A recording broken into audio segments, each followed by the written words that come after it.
Sophia Qureshi जिंदाबाद,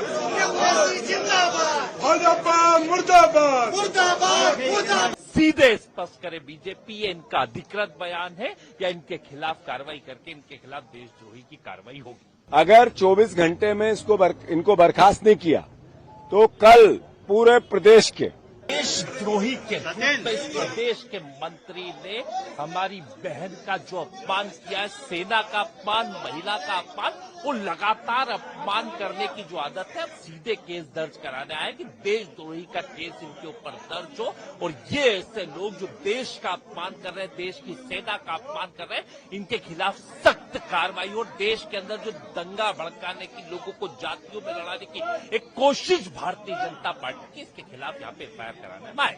FIR क्या हुआ, हो रही है? देखिए, स्पष्ट है कि शासन प्रशासन गुलामी की हद तक बैठा हुआ है और उन अपराधियों को बचाने का पाकिस्तान में घुसे आतंकवादियों को तो हमने मार दिया, पर जो देश के अंदर ये नफरती आतंकवादी है, इनके खिलाफ सरकार काम करने की जगह इनको संरक्षण दे रही है। स्पष्ट करे सरकार कि इनका आधिकारिक बयान बीजेपी का है या फिर इसके खिलाफ देशद्रोही का मुकदमा लगा के इस्तीफा इनसे लेने का काम है। सीधी बात है, यहाँ पे जो विजय शाह मंत्री के रूप में मध्य प्रदेश के काम कर रहे हैं, जो काबीना मंत्री हैं, जो भारतीय जनता पार्टी के बड़े नेता है, सीधे स्पष्ट करे बीजेपी, ये इनका अधिकृत बयान है या इनके खिलाफ कार्रवाई करके इनके खिलाफ देशद्रोही की कार्रवाई होगी। जिस तरीके के वक्तव्य आए विजय शाह जी के, मध्य प्रदेश के काबीना मंत्री के, उनके खिलाफ एफआईआर दर्ज कराई है और उसकी रिसिप्ट हमने ली है। मामला है कि मोदी जी ने कहा देश को संबोधन में कि मुझे फक्र है भारतीय सेना के पराक्रम पे, उनके शौर्य पे। बिल्कुल सही कहा उन्होंने। उसके साथ ये भी कहा कि मुझे इस बात का भी गौरव है कि देश के एक 140 करोड़ लोग इस संकट की घड़ी में सरकार और सेना के साथ खड़े रहे। बिल्कुल सही कहा, साथ खड़े थे। पर आपके एक मंत्री ने जिस तरीके का वक्तव्य दिया और फिर आपने सुना नहीं, तो ये तो आपकी भाषा और आपके काम में अंतर है। मोदी जी, इनको बर्खास्त क्यों नहीं किया 24 घंटे में आपने? फिर मोहन यादव जी, यहीं के मंत्री गोलमोल बात करते हैं। उन्हीं की कैबिनेट के मंत्री ने सेना के अधिकारियों का अपमान किया, बहनों का अपमान किया, और बीजेपी सहमति नहीं दे रही है, असहमति नहीं दे रही है, मौन चुप रह रही है। क्या समझे देश?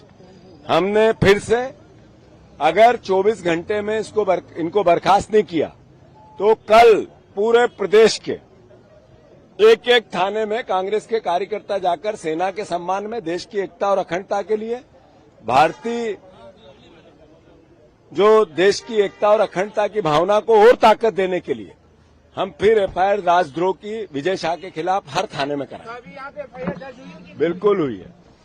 वो पुलिस मना कर रही, वो पुलिस ने हमारे पास कापी है, दो भैया। पुलिस कह रही कि रोज नामची में बात लिखी गई है, एफआईआर नहीं हुई है अभी तक, कोई नहीं लगाई गई। फिर इसके अलावा भी कानून है।